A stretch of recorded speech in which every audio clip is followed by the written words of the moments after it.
स्वागत है आप सभी का। मैं हूं आपके साथ मानू तेवतिया।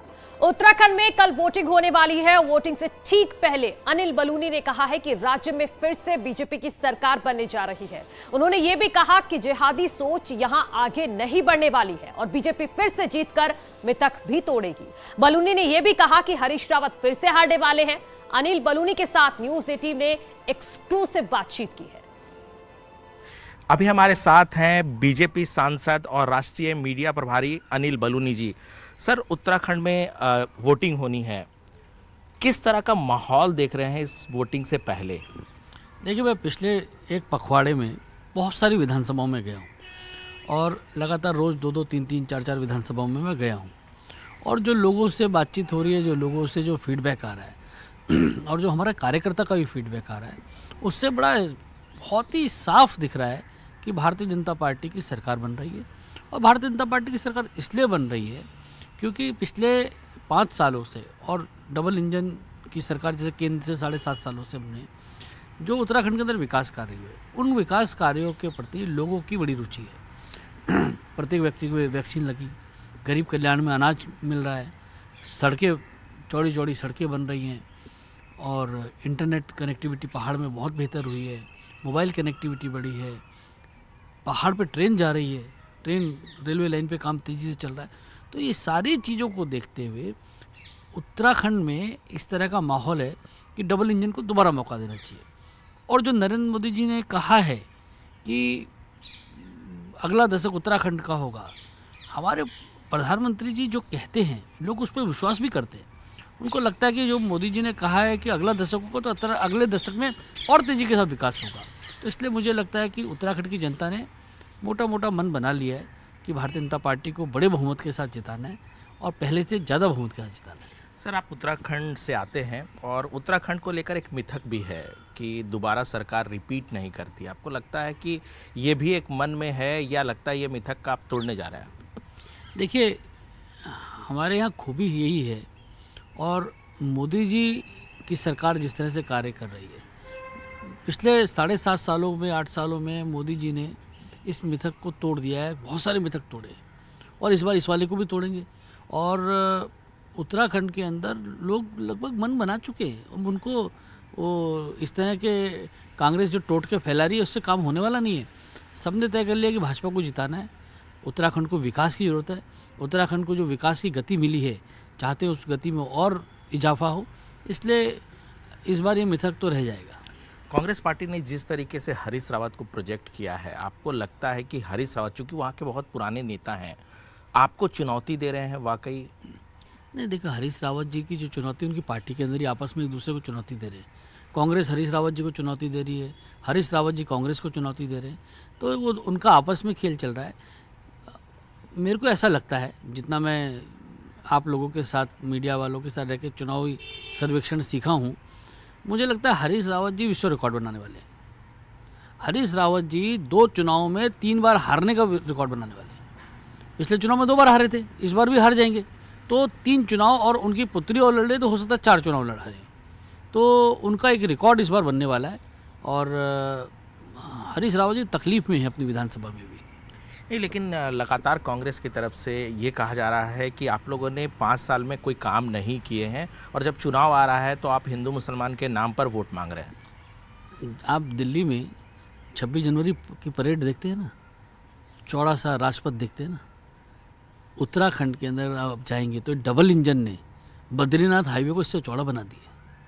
क्या ये काम किसी को नहीं दिख रहा है? क्या कर्णप्रयाग रेलवे लाइन पे जो काम चल रहा है और टनल्स बन रही है लगातार, वो काम किसी को नहीं दिख रहा है क्या?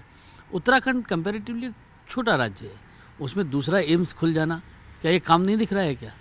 उत्तराखंड के अंदर तमाम मोबाइल कनेक्टिविटी पे काम चल रहा है, ये काम नहीं दिख रहा है क्या? ऑल वेदर रोड्स बन रही हैं, 4 धाम का विकास हो रहा है। तो अगर कांग्रेस को ये भी काम नहीं दिख रहा है तो कौन सा काम है जो उन्होंने किए थे? काम भ्रष्टाचार वाले काम थे, जो कमीशन खोरी के, वो काम थे क्या? जनता भूल ही रही है 5 साल का हरीश रावत जी के जो उनकी सरकार थी उसके कामकाज को। नहीं, लेकिन सवाल इसलिए भी उठ रहा है क्योंकि चुनाव से ठीक पहले अगर आप लोग कहते हैं कि यूनिफॉर्म सिविल कोड पर आप विचार बनाएंगे जैसे ही आप चुनाव जीतते हैं, तो इसके क्या मायने हैं? देखिए, ये एक विशेष परिस्थिति है और अगर आप 2011 का सेंसस देखेंगे तो उत्तराखंड में जो डेमोग्राफिकल चेंज हो रहा है वो बहुत स्पष्टता के साथ दिखाई देता है। और ये सारे मुद्दे हैं देश के समक्ष।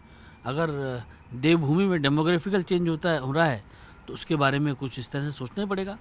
और पुष्कर सिंह धामी जी ने एक विषय को रखा है सबके सामने, एक कमेटी बनाने की भी बात कही गई है। तो अब हमको लगता है कि ये एक बार बने और उसके बाद देखेंगे क्या होएगा। लेकिन ये बात ज़रूर है कि इस देवभूमि को हम डेमोग्राफिकल चेंज ऐसा ठीक नहीं है। और अगर कांग्रेस ये बात निकल के कहाँ से आई, इसको भी इस पर एक बार विश्लेषण कीजिए ना। अगर हरीश रावत जी कहते हैं कि उत्तराखंड के अंदर एक मुस्लिम यूनिवर्सिटी बनेगी तो चर्चा आएगी ना। अगर हरीश रावत जी और उनकी सरकार जुम्मे के दिन की छुट्टी करेगी देवभूमि में तो चर्चा आएगी ना। तो चर्चा हमने नहीं शुरू की। और आप लोग हर वक्त हम लोगों पे ये आरोप लगाते हैं, हम कभी चर्चा शुरू नहीं करते। ये जिन्ना की चर्चा हम कभी शुरू नहीं करते, ये पाकिस्तान की चर्चा हम कभी शुरू नहीं करते, ये तुष्टीकरण की चर्चा हम कभी शुरू नहीं करते। ये कौन शुरू करता है आप बताइए? मणिशंकर अय्यर करते हैं कि नहीं करते? दिग्विजय सिंह करते हैं कि नहीं करते? शशि थरूर करते हैं कि नहीं करते? तमाम कांग्रेस के अंदर राहुल गांधी करते हैं कि नहीं करते? तो यही लोग करते हैं, हम नहीं करते। लेकिन अगर देवभूमि में इस्लामिक यूनिवर्सिटी की बात आएगी, जुम्मे की छुट्टी की बात आएगी, हरीश रावत जी मुख्यमंत्री थे, एक ही धर्म विशेष के स्थलों पर जाएंगे तो ये विषय आएगा ना भाई। जो जनता के सामने विषय तो उस पर हमको आगे काम करेंगे उन विषयों पर। नहीं, लेकिन आप जो डेमोग्राफिकली चेंजेस की बात कर रहे हैं देवभूमि में, इसको थोड़ा सा और आप बताएंगे कि क्या आखिर चेंजेस दिख रहा है आपको? देखिए, सेंसस में दिखा है कि असम के बाद उत्तराखंड के खास तौर से जो उत्तर प्रदेश से लगते हुए इलाके और पहाड़ पे भी बहुत तेज़ी के साथ जो डेमोग्राफिकल चेंज हो रहा है उसमें एक धर्म विशेष के लोगों की जनसंख्या में वृद्धि हो रही है। और ये सारी चीज़ें जो कांग्रेस की सरकारें रही हैं वो इसको बढ़ाती हैं। वो किसी तरह से वोट के लिए, तुष्टीकरण के लिए कैसे कुछ भी करना पड़े, देश तोड़ना पड़े, राज्य तोड़ना पड़े, समाज में बिखराव लाना पड़े, वह सारे काम ये लोग कर रहे हैं।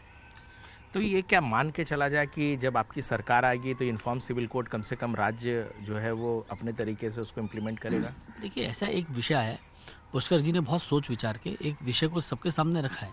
आने वाले समय में उन्होंने कमेटी की बात की है, तो हमारी सरकार बनने के बाद हम इस पर काम करेंगे। लेकिन ये बात ज़रूर है कि देवभूमि उत्तराखंड को हम किसी भी प्रकार से तुष्टीकरण का अड्डा नहीं बनने देंगे। हम किसी प्रकार से इस तरह की सोच, जो जिस तरह की जिहादी वाली सोच है, इसके आगे तो हम नहीं आने देंगे। सर, पूरे देश में हिजाब पर एक पूरा विवाद खड़ा हो गया है। चुनाव है, ऐसे में बहुत सारे सवाल भी उठते हैं। इसको आप हिजाब की जो पूरी कंट्रोवर्सी है उसको कैसे देखते हैं? क्योंकि असदुद्दीन ओवैसी ने कहा कि एक दिन ऐसा आएगा जब हिजाब वाला देश का प्रधानमंत्री बनेगी। देखिए, ओवैसी तो जी तो बहुत कुछ कहते रहते हैं और मुझे लगता है कि उनकी बात को कोई गंभीरता से लेना भी नहीं चाहिए। उनके जो मंसूबे रहते हैं इस तरह की बातें करने के, वो कभी पूरे तो होते नहीं। दूसरी बात है कि अगर स्कूलों में, कॉलेजेस में कोई नियम कायदे भी तो होते ना। तो इसलिए ऐसा नहीं है जो कहा जा रहा है, जो स्कूल की ड्रेसेस के बारे में कहा जा रहा है, और वहाँ हाई कोर्ट ने भी कहा है, वहाँ हाई कोर्ट ने भी तो कहा है ना। तो इसलिए मुझको लगता है सबको पालन करना चाहिए। जो आचार संहिता, जो संहिता बनती है स्कूल के लिए, और जो डिसिप्लिन है उसका तो पालन करना ही पड़ेगा ना। अगर आप उस डिसिप्लिन को तोड़ना चाहते हैं तो इसके बारे में तो सोचना पड़ेगा फिर। क्या आपको लगता है कि जानबूझकर इस तरह के मसले चुनाव के वक्त में उठाए जाते हैं? बिल्कुल, हम तो कह ही रहे हैं, हम तो इसी के पीड़ित हैं। लगातार ध्रुवीकरण की बात की जाती है। आप देखिए, जैसे चुनाव आता है ये लोग शुरू कर देते अपना ध्रुवीकरण का काम। इनका इन्हीं लोगों का यही काम है। कभी जिन्ना की बात करेंगे, कभी पाकिस्तान की बात करेंगे, किसी तरह वोट का पोलराइजेशन हो जाए, विकास की बात नहीं होने देंगे। हमारे तो पूरा चुनाव गरीब कल्याण पे हम लोग लड़ रहे हैं। हम तो पूरे चुनाव में विकास की बात कर रहे हैं। अभी तक आप ही ने ये बात की है, अभी हिजाब की बात और सब आपने की, मैंने तो नहीं की। मैं तो गरीब कल्याण की बात कर रहा हूँ, मैं तो वैक्सीन की बात कर रहा हूँ, मैं तो सड़कों की बात कर रहा हूँ, मैं तो स्वास्थ्य सुविधाओं की बात कर रहा हूँ। कौन लाता है इन बातों को? कभी भारतीय जनता पार्टी इन बातों को लेके नहीं आती है। सर, आखिरी सवाल, क्या ये मानकर चला जाए कि अगली बार फिर से उत्तराखंड देवभूमि में फिर से बीजेपी सरकार पूर्ण बहुमत की सरकार बनाने जा रही है? नहीं, देखिए, मैं आपको बता रहा हूँ जिस प्रकार से पिछले कुछ सालों में काम हुआ है, और वाकई ही उत्तराखंड में अब लगता है, जैसे मोदी जी ने कहा है कि अगला दशक उत्तराखंड का होगा। उत्तराखंड के लोग टकटकी लगाए देख रहे हैं कि पिछले 5 साल में विकास हुआ है। और मोदी जी ने कहा तो आने वाला 10 साल जब हमारा होगा, उत्तराखंड श्रेष्ठ राज्यों में शुमार होगा हिंदुस्तान के। तो लोग चाहते हैं कि उत्तराखंड ऐसा हो, उत्तराखंड में विकास हो, जो स्वास्थ्य सुविधाओं का भी कमी है उसको पूरा हो, रोजगार में वृद्धि हो, पलायन में रोक लगे। तो सबको पता है कि मोदी जी ये इस काम को कर सकते हैं। और उत्तराखंड की जनता जानते हैं कि मोदी जी का उत्तराखंड से लगाव भी है और वो जो कहते हैं वो करते भी हैं। इसलिए वो पूरे विश्वास के साथ भारतीय जनता पार्टी को पहले से अधिक बहुमत का जिताने वाले। धन्यवाद सर। तो ये थे अनिल बलूनी। कैमरामैन हरीश के साथ अनूप गुप्ता, न्यूज़ 18 नेटवर्क, दिल्ली। वहीं चुनाव से एक दिन पहले नेता डोर टू डोर मुलाकात कर रहे हैं। इसी क्रम में मुख्यमंत्री धामी अपनी विधानसभा में मौजूद हैं, जहां सीएम ने लोगों से वोट करने की अपील की है। मुख्यमंत्री पुष्कर सिंह धामी प्रचार खत्म होने के बाद अपने क्षेत्र में लोगों से 1 to 1 मिल रहे हैं। इससे धामी लोगों के घर से बाहर निकलकर वोट की अपील भी कर रहे हैं। धामी ने नारा दिया है, पहले मतदान फिर जलपान। उत्तराखंड में प्रचार थम चुका है। कल यहां पर वोटिंग होनी है, लेकिन उसके पहले मुख्यमंत्री Pushkar Singh Dhami door to door लोगों से मुलाकात कर ज्यादा से ज्यादा संख्या में बाहर निकलकर मतदान की अपील कर रहे हैं। धामी जी बात करने के लिए हमारे साथ जुड़े हुए हैं। अब प्रचार तो नहीं है, लेकिन हाँ इतना जरूर है कि मतदान भारी संख्या में हो, वोट परसेंटेज आगे बढ़े, इसके लिए आप लोगों से क्या अपील करेंगे? नहीं, मैं सभी से अपील कर रहा हूँ कि सभी लोग मतदान के लिए बाहर आएँ और जो चुनाव आयोग के दिशा निर्देश हैं, हमारे महामारी के भी जो दिशा निर्देश जारी हुए हैं, उनका सबका पालन करते हुए सभी लोग मतदान का प्रयोग अवश्य करें, क्योंकि आप सबका मत नई सरकार के गठन के लिए बहुत ज़रूरी है। मेरा सभी से अपील है कि पहले मतदान फिर जलपान। अच्छा, आज कर क्या रहे वैसे आप? प्रचार तो हो नहीं रहा है, तो क्या मतलब एक तरीके से रिलैक्सेशन वाला डे है, या आज भी लोगों से आप कह रहे हैं कि नहीं घर से बाहर निकले जरूर, कल वोट जरूर दें, एक सरकार के लिए अपना महत्वपूर्ण योगदान दें, कंट्रीब्यूशन दें, लोकतंत्र के पर्व में शामिल हों? देखिए, कल तक पूरे प्रदेश का चुनाव चल रहा था और मैं प्रदेश में हर जगह पर चुनाव प्रचार के लिए जा रहा था। आज मैं चूंकि यहाँ से प्रत्याशी हूँ और ये मेरा कर्म क्षेत्र है, तो यहाँ पर चूंकि प्रचार तो बंद हो गया है, सभी के घर घर जा रहा हूँ, सभी के मिल रहा हूँ, सब लोगों से अच्छा लग रहा है। सब लोगों से मिलते हुए आज निकल रहा हूँ, सबसे मतदान की अपील भी कर रहा हूँ, सबका आशीर्वाद ले रहा हूँ। ठीक है, बहुत शुक्रिया बात करने के लिए। तो ये पुष्कर सिंह धामी है जो चुनाव प्रचार तो नहीं कर रहे हैं, लेकिन हाँ अपने क्षेत्र में लोगों से व्यक्तिगत तौर पर मुलाकात कर रहे हैं वो, और इस मुलाकात के जरिए वो ज्यादा से ज्यादा संख्या में लोगों से ये भी अपील कर रहे हैं कि कोविड प्रोटोकॉल का पालन करते हुए लोग घर से बाहर निकले, मतदान दें, लोकतंत्र के इस पर्व में उनकी भी सहभागिता हो और वोटिंग परसेंटेज इस बार उत्तराखंड का ज्यादा आगे बढ़े, लिहाजा वो लोगों से वोट करने के लिए घर से बाहर निकलने की अपील कर रहे हैं। न्यूज़ 18 उत्तराखंड, खटीमा। और यहाँ रुक रहे एक छोटे से ब्रेक के लिए, जल्द लौट रहे हैं, आप कहीं मत जाइए। इतने बड़े प्रदेश में मात्र 12 गवर्नमेंट मेडिकल कॉलेज बन पाए थे, और भाइयों बहनों 5 वर्ष में हम लोगों ने 33 नए मेडिकल कॉलेज बना दिए। 33 नए मेडिकल कॉलेज, जिसमें औरैया का भी एक मेडिकल कॉलेज है,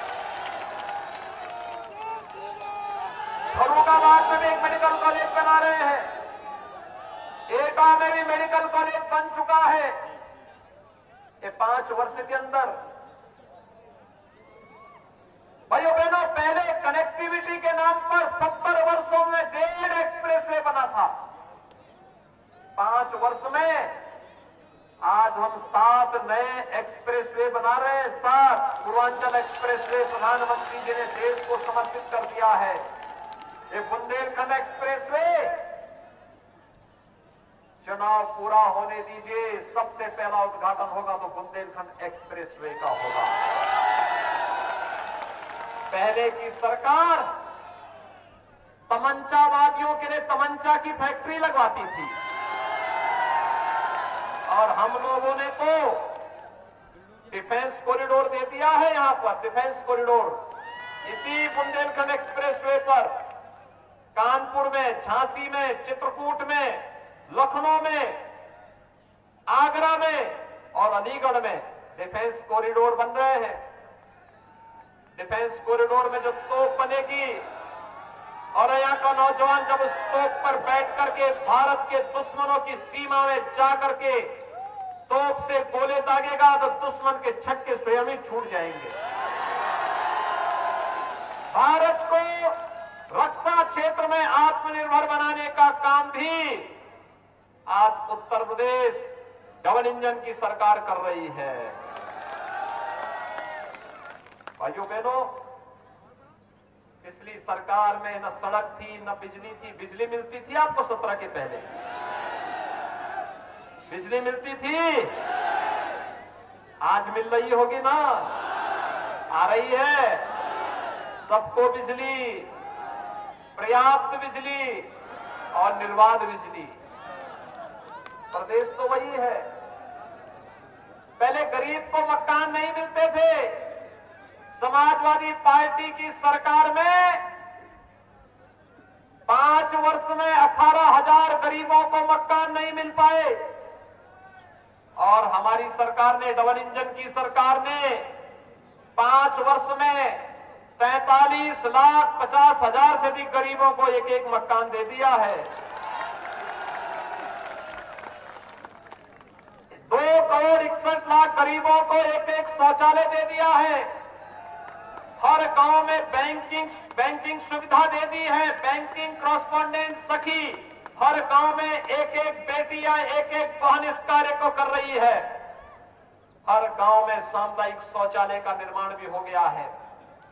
बेसिक शिक्षा परिषद के स्कूलों में पढ़ने वाले बच्चों के लिए बैग है, बुक्स है, 2 यूनिफॉर्म है, स्वेटर है, स्मार्ट क्लास है। कायाकल्प के अंतर्गत बेहतरीन तरीके से वहां की व्यवस्था को सुसज्जित कर दिया गया है। 1,30,000 से अधिक विद्यालय इस व्यवस्था के अंतर्गत अब तक आच्छादित किए जा चुके हैं। लगातार कार्य चल रहा है। भाइयों बहनों, 9 करोड़ गरीबों को 5 लाख रुपए की स्वास्थ्य बीमा का कवर। और कोरोना महामारी है, फ्री में टेस्ट, फ्री में उपचार, फ्री में वैक्सीन। कितने लोगों ने वैक्सीन ले ली है? अभिनंदन आपका। आपने तो वैक्सीन लेकर के जो लोग वैक्सीन के खिलाफ दुष्प्रचार कर रहे थे उनको करारा जवाब दिया है। लेकिन भाइयों बहनों, अगर इस वैक्सीन ने आपकी जान को कोरोना महामारी में बचाया है तो आपका जवाब तब होगा जब आपका वोट की चोट उन विरोधियों के पर बहुत जोरदार तरीके से लगे।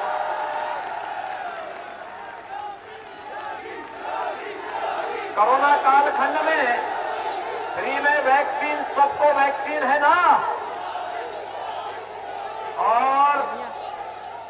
और तो डबल इंजन की सरकार है। प्रदेश में हर गरीब को फ्री में 2 बार राशन मिल रहा है ना? महीने में 2 बार। डबल इंजन की सरकार है, डबल डोज राशन की। 15 करोड़ गरीबों को फ्री में राशन उपलब्ध कराया जा रहा है। सहमत है ना? और भाइयों बहनों, मैं आप सबका यही आह्वान करने के लिए आया हूं। ये राशन का, ये मेडिकल कॉलेज का, ये एक्सप्रेसवे का, ये डिफेंस कॉरिडोर का, ये जो बिजली है, ये सड़क बन रही है, ये पहले की सरकारें भी कर सकती थी लेकिन नहीं की। क्योंकि पहले विकास का ये पैसा, गरीब कल्याण का ये पैसा चित्र वाले मित्र के घर में चला जाता था। कहां जाता था? और इसीलिए तो हमने एक हाथ में विकास की छड़ी पकड़ी और दूसरे हाथ में बुलडोजर का लीवर भी पकड़ करके हम लोग एक साथ लेकर चल रहे हैं। विकास प्रदेश का, गरीब के कल्याण का, बेटियों की सुरक्षा का, और बुलडोजर माफियाओं की छाती पे चढ़ाने का और उनके अवैध कमाई को जब्त करने का एक माध्यम बनेगा। आप सहमत हैं? सभी लोग सहमत हैं? मैं आपसे आश्वस्त होकर के जाऊं ना, मैं सभी बुलडोजर को मरम्मत करने के लिए भेज दूं 10 मार्च के बाद, जिससे फिर से इनका उपयोग कर सकूं कायदे से। सभी लोग सहमत हैं? तो मैं आपकी बात को मानता हूं। चुनाव के दिन 20 फरवरी को पहला काम क्या होना है? पहला काम मतदान का। मतदान आपका संवैधानिक अधिकार है। स्वयं भी मतदान करना, हर एक व्यक्ति को मतदान करके उन अपराधियों को, माफियाओं को, प्रदेश को लूटने वालों को जवाब देने के लिए कमल के चुनाव चिन्ह पर भारतीय जनता पार्टी की प्रत्याशी श्रीमती गुड़िया कठेरिया को और बिबियापुर से श्री लाखन सिंह राजपूत को भारी बहुमत से विजयी बना के भेजेंगे। दोनों हाथ लाकर मेरे सामने बताओ। सड़क के उस पार भी सभी लोग सहमत हैं तो मेरे साथ बोलेंगे भारत माता की, भारत माता की, भारत माता की।